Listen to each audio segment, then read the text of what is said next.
이제 많은 분들이 아파트 청약 제도가 개편이 되면서 혼란스러워하는 경우가 많았습니다. 최근에도 많이 이 정책이 변동이 되면서 아마 부적격 처리라든가 내가 청약을 하고 싶어도 제도가 너무 혼란스럽기 때문에, 혼동스럽기 때문에 여러분들께서 좀 청약하기 쉽지 않으신 분들도 있으실 거라고 생각이 들어요. 그리고 최근에 주택가격이 많이 올랐지만은 이 주택가격이 2003년도를 기점으로 해가지고 본다면은 하락세를 겪었던 그런 시기들도 있습니다. 그러니까 부동산의 가격이 계속해서 오를 것 같지만은 계속해서 오르지 않고 조정기 국면을 가져갔던 시기도 있었다는 거예요. 그래서 이러한 시기에 청약 제도들이 어떻게 개편이 되었고, 그리고 이런 변곡점들의 어떤 기회들이 있었는지, 2003년도부터 현재까지 정권별 부동산의 그런 시세 변동하고 청약 제도가 어떻게 변화되었는지에 대한 그런 설명들을 여러분들한테 전달해 드리도록 하겠습니다. 임성배 TV 보동과 덴데크 오늘은 149번 청약제도 변경, 주택가격은 이라는 주제로 제가 영상을 좀 제작해 보도록 하겠습니다.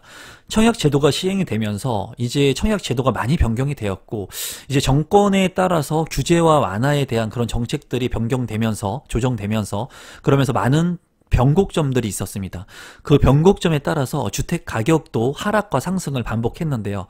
오늘 이 시간에서는 여러분들한테 주택 청약 제도가 변경을 하면서 어떤 현상들이 이루어졌고, 그리고 정권들이 바뀌게 되면서 지금까지 주택 가격 상승이 어떻게 이루어졌는지, 하락이 어떻게 이루어졌는지, 그리고 시장 변화가 어떻게 되었는지를, 제 생각들을, 그리고 있었던 사실들을 한번 여러분들한테 말씀드려 보도록 하겠습니다. 내 집 마련을 하시려고 하시는 분들은 이러한 부분들을 짧은 시간이지만 여러분들이 관심을 갖고 보시면 도움이 될 거라고 생각을 합니다. 우선 45년간 149번의 주택청약 제도가 변경되었습니다. 1년에 3.5번꼴로 이제 변경이 되었다고 하는데요. 최근에 주택가격이 상승을 하면서 이제 많은 규제책들이 나오면서 최근에는 더 많은 변경이 있었던 걸로 여러분들이 알고 있을 겁니다. 여기서 보면은 주택 보급률이 낮았던 초반에는 청약 요건이 까다롭지 않았습니다. 하지만은 이제 시간이 지나면서 청약 경쟁률이 올라가는 그런 현상을 나타내고 있죠. 1978년도 같은 경우에는 민영아파트 청약 예치금 가입자 중에 6회 이상 떨어진 낙첨자, 즉 당첨이 안 되신 분들 중에는 우선 당첨권을 주는 영순위 제도도 있었습니다.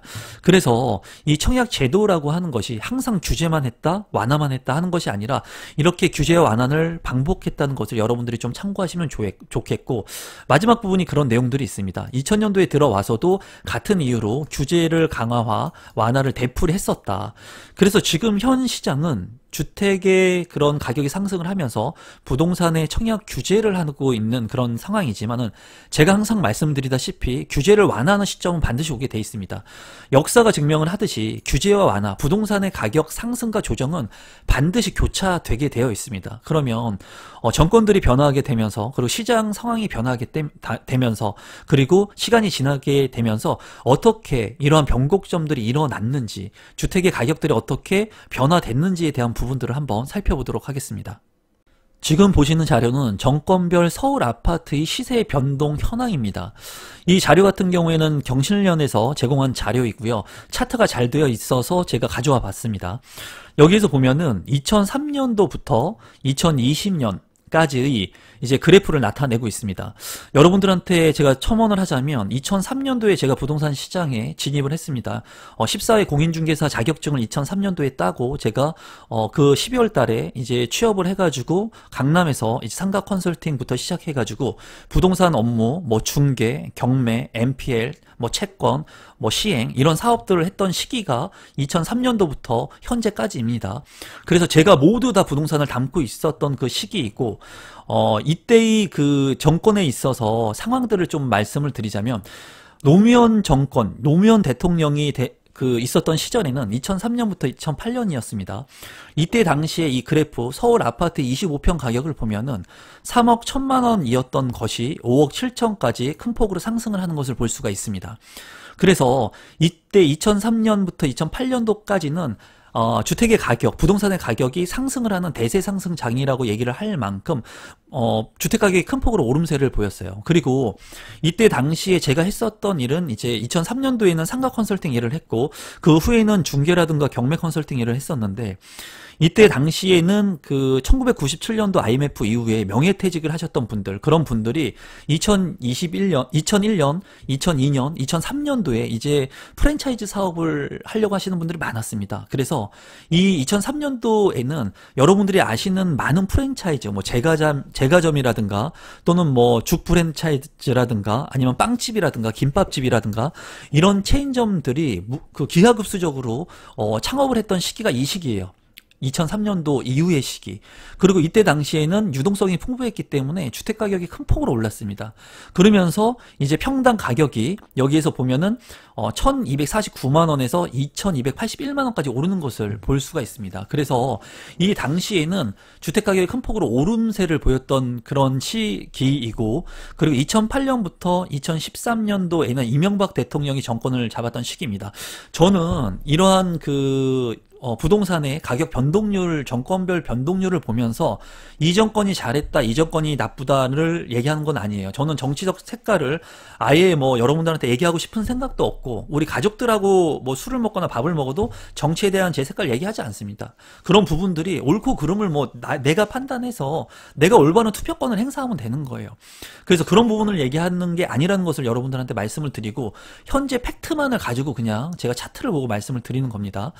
이 이명박 대통령 같은 경우에는 이 정권을 잡았을 때 2008년도에 글로벌 금융위기가 오죠. 그러면서 저도 이때 당시에 많은 고민을 했습니다. 이때 당시에 제가 나이가 어렸습니다. 이때 당시 2008년도만 해도 제가 나이가 그렇게 많지 않았기 때문에 이때 당시에 부동산을 그만둘까 말까를 굉장히 많이 고민하는 시기였어요. 왜냐하면 2008년도부터 침체기를 겪죠. 여러분들께서도 아마 느끼셨을 겁니다.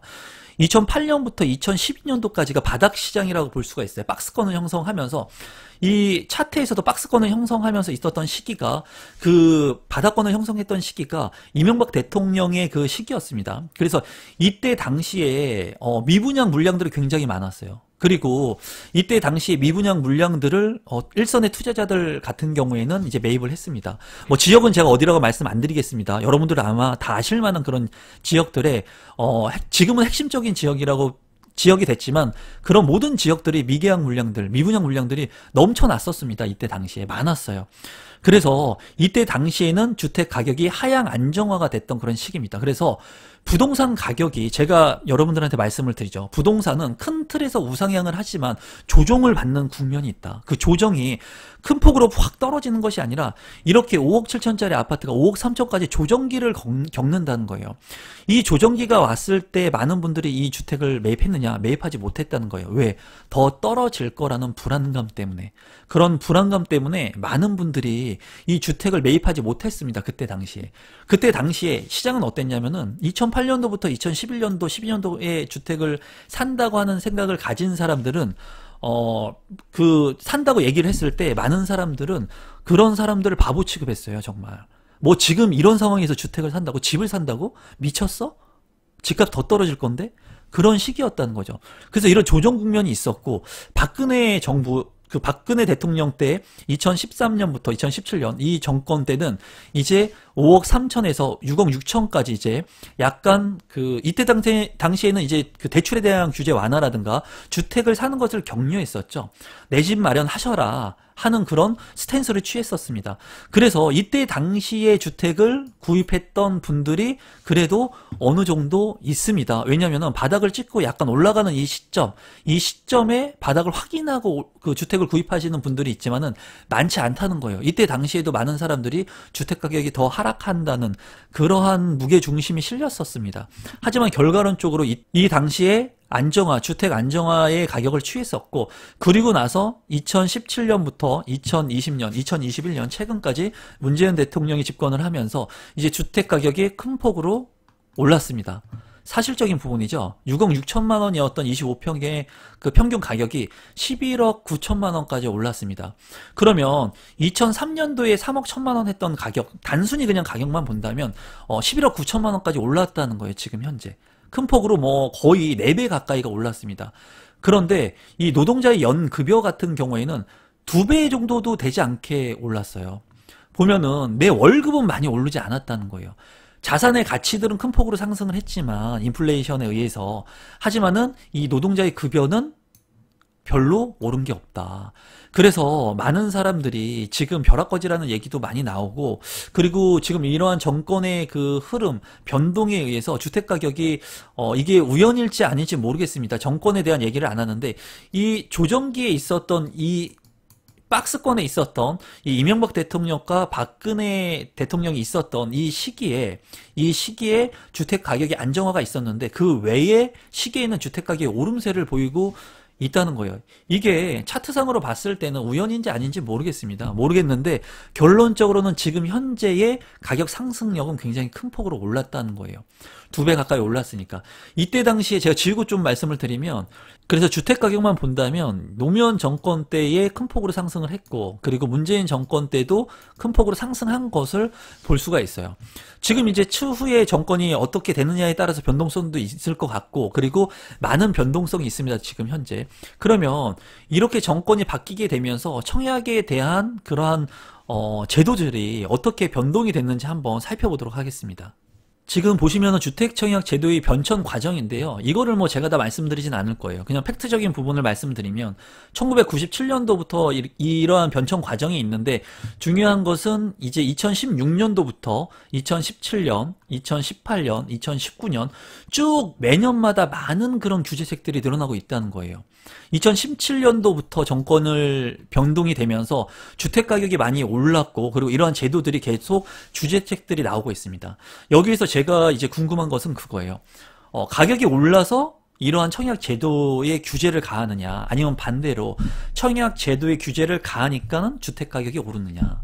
이거에 대한 의문점을 한번 가져볼 필요성이 있어요.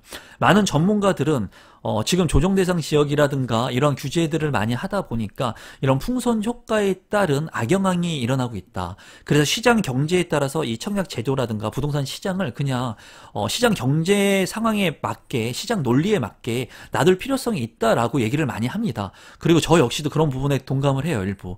하지만은 2017년도부터 지속적으로 이렇게 많은 규제책들이 나오고 있고, 지금도 몇 번의 규제책이 나왔는지 저 역시도 헷갈립니다. 그래서 많은 사람들이 지금 혼란스러워 한다는 거예요. 그리고 주택 가격은 점점 더 올라가고 있다는 겁니다.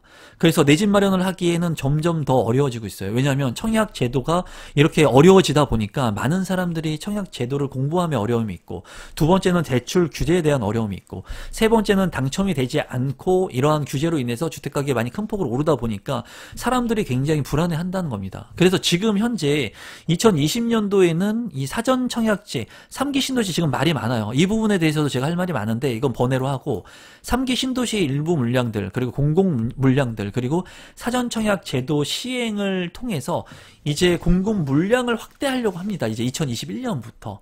그런 부분들이 얼마나 많은 당장 이제 공급이 되는 부분이 아니기 때문에 얼마나 많은 실수요자 분들의 이제 관심을 끌지는 미지수라고 보여져요. 그래서 지금 현재는 이렇게 지속적으로 규제가 있으면서 많은 분들이 피로감을 많이 느끼거든요. 그런데 제가 말씀드리고 싶은 것은 앞서서 본 것처럼 규제와 완화가 완복된다는 거예요. 규제와 완화가 지속적으로 한 방향으로 계속 가는 게 아니라 그러한 정권의 교체라든가 또는 그런 변곡점들이 있기 때문에 그 변곡점에 의해서 기회들이 생기게 된다는 겁니다. 그래서 지금 현재 이제 내년까지를 봤을 때는 이 주택의 안정세를 띠기가 쉽진 않을 거라고 저는 개인적으로 생각을 하고 있어요. 그리고 이 주택 공급이 된다고 하더라도 사전 청약제 같은 것들이 바로 지금 일단은 패닉 바잉을 멈출 수는 있겠죠. 왜냐하면 사전 청약에 당첨이 되게 되면은 무주택을 유지해야 되기 때문에 당첨되신 분들이 그러한 무주택을 유지할 수는 있습니다. 그래서 일부 패닉 바잉, 즉 무리해서 주택을 구입하려고 하는 그 일부 수요자층들을 흡수할 수는 있을 거라고 보여지지만, 실질적으로 공급되는 그런 물량은 없기 때문에 제한적일 거라고 이제 보여져요. 그래서 가격의 상승폭이 큰 폭으로 뭐 하락한다, 조정된다라고까지는 보기는 어려울 것 같습니다. 제가 봤을 때. 또 이러한 청약 제도의 변천 과정을 봤는데요. 이런 부분들로 인해서 문제가 되는 부분들은 예비 청약자뿐만 아니라 전문가들도 집 마련하는데 혼선을 생기는 모습이라고 합니다.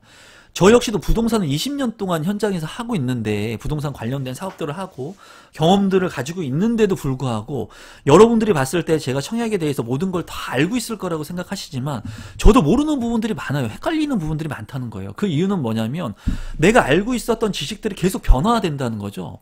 그러니까 예전에는 A라고 하는 지식을 내가 알고 있었는데 이 지식이 자꾸 B로 변하고 C로 변하고 D로 변하고 지금은 너무나 빠르게 변한다는 거예요. 그래서 지금은 세금에 관한 주택에 대한 세금 있지 않습니까? 제 지인들도 세무사들이 많은데 이제 세무사 같은 경우에 부동산의 세금을 전문으로 하시는 분들 말고는 잘 안 다루려고 해요. 왜냐하면 양도세 같은 것들이 너무나 많이 변하기 때문에 세금 컨설팅 그거 하는데 몇십만 원 정도 받고 내가 컨설팅 했는데 몇 억 세금에 대한 계산을 잘못해가지고 그러한 불이익을 주게 됐을 때는 문제가 생긴다는 거죠. 그러니까 세무사조차도 이 부동산의 세금에 대해서는 기피하는 현상을 보인다는 거예요. 그만큼 지금 청약에 대해서 부동산에 대한 것들이 정말 난도질이 돼 있다고 봐도 과언이 아닙니다. 그래서 이러한 것들을 체계적으로 정립해야 될 그런 부분들이 좀 필요하다고 보여져요. 이렇게 어려우니까 지금 청약의 부적격 당첨자들이 많이 늘어나고 있다는 거예요. 안타까운 거죠. 내가 우리 구독자분들 중에도 본인이 본업을 하시면서 부동산 전문가들이 아니잖아요. 내가 청약을 통해서 내 집을 한 채 정도 마련하려고 하는데 청약이 너무 어렵다 보니까 청약에 신청을 했는데 내가 잘 이런 것들이 혼선이 생겨서 이해하지 못하니까는 부적격 처리되는 거예요. 부적격 처리되는 거예요. 전문가들도 이렇게 혼선되고 헷갈리고 저도 헷갈리는 부분들이 있는데 일반인들 같은 경우에 이제 청약을 배워서 청약 통장을 가입해가지고 이제 내 집 마련하려고 하시는 분들이 얼마나 헷갈리겠어요. 그래서 이런 부적격 당첨자에 대한 오류가 생기고 있는데 2018년, 2019년, 2020년 해서 이렇게 많이 생기고 있다는 겁니다. 결론적으로는. 그래서 제가 여러분들한테 말씀드리고 싶은 것은 정말 안타까운 거예요. 만약에 여러분들이 이런 부적격에 대한 부분을 청약의 제도들을 잘 이해하지 못하고 공부를 잘 하지 않아가지고 이 청약에 신청을 했는데 부적격 처리가 났을 때 얼마나 안타깝습니까, 여러분? 그렇기 때문에 여러분들께서 청약의 부적격 처리라든가 이 청약에 대한 제도들을 완벽하게 이해하실 필요가 있고 여러분들 그런 부분들을 다른 데서 돈 주고 배우는 것도 좋지만 그런 것보다 청약홈 사이트에 가면 법조문이 있어서 좀 어려울 수는 있지만은 거기에 보면은 여러분들이 궁금한 사항들이 다 있습니다. 그러니까 여러분들 스스로 그런 청약홈 사이트라든가 LH라든가 SH 이런 사이트들 3기 신도시 사이트들 그런 데 가셔가지고 한번 습관화하고 매일같이 보시는 그러한 습관을 들이시면 좋을 것 같아요. 그 누구도 믿지 마시고 이러한 지식들을 여러분들이 잘 쌓으셔가지고 지금 이렇게 혼란스러운 이 제도 속에서 여러분들만의 청약 전략들을 잘 짜시고 우리 구독자분들 같은 경우에는 최근에 보면은 그런 말씀들이 많아요. 무슨 얘기냐면 청약하면 안 된다는데 청약해도 되나요? 내 집 마련하기 늦었다는데 이제 인구가 감소된다는데 어떤 전문가가 이렇게 얘기하는데 그런 말들에 휘둘리실 필요가 없어요. 여러분들이 살 집이 필요하다면 여러분들이 주관을 가지고 내가 목표를 가지고 그리고 데드라인을 설정하시고 그 목표에 따라서 내가 내 집을 마련하기 위해서 그런 전략들을 구사하시면 되는 거예요. 다른 분들의 얘기는 조언은 참고만 하면 될 뿐이고 제 얘기도 마찬가지로 참고만 하시면 돼요. 여러분들이 집을 사가지고 10억이 올랐다고 해가지고 저한테 돈 주실 거 아니죠? 그리고 여러분들이 주택을 사가지고 10억이 떨어진다고 해가지고 제가 돈 보태드릴 거 아니에요. 그렇기 때문에 여러분들의 자산은 그 누구도 지켜주는 게 아니기 때문에 여러분들이 이렇게 정말 부적격 처리되거나 공부를 잘 안 하거나 해가지고 이러한 좀 안 좋은 경험들을 안 하셨으면 좋겠습니다. 그리고 최근에 댓글들도 청약 저축 통장을 가지고 있었는데 이 청약 저축 통장이 민영 건설사에 분양이 되는지 알고 민영 분양을 하려고 했다는 거예요. 너무나 공부가 안 돼 있는 거죠. 기본적인 공부가. 그러니까 내가 가지고 있는 청약 통장이 무엇인지 어떻게 활용을 해야 되는지 이런 기본적인 것들은 누구한테 물을 게 아니라 여러분들께서 많은 영상들 제 영상들 지금까지 있는 것만 보고 공부를 하셔도 여러분들이 청약에 대한 제도를 한 80% 이상은 완벽하게 이해할 수 있을 거라고 생각이 듭니다. 그러니까 여러분들께서 시간을 내셔서 공부하시고 이런 청약 제도들이 많이 변동되는 이 과정 속에서 지금은 규제가 강하고 그리고 청약 경쟁률이 높기 때문에 당첨 확률이 쉽다고 말씀드릴 수는 없어요. 하지만은 당첨 확률이나 이런 미계약, 미분양 물량들이 나타나는 시기는 반드시 오게 돼 있거든요. 그런 기회를 잡기 위해서 지속적으로 여러분들이 공부하시고 준비하시면 좋은 기회들이 반드시 올 거라고 생각을 합니다.